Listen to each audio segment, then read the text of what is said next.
Posture does not create sound, but it decides how easy sound is.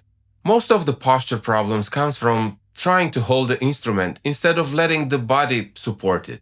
Feet under you, weight balanced, and sit tall and be proud because you have the most beautiful job in the world. Bring the instrument to you, don't bend yourself to it. When seated, try to sit in front of the chair with back free and no collapsing. Shoulders should be down and arms rested.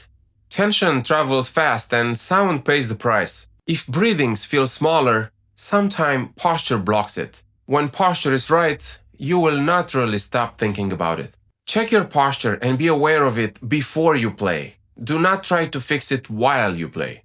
Set it and forget it. Posture is not discipline, it's efficiency. Next, we'll talk about some slide technique.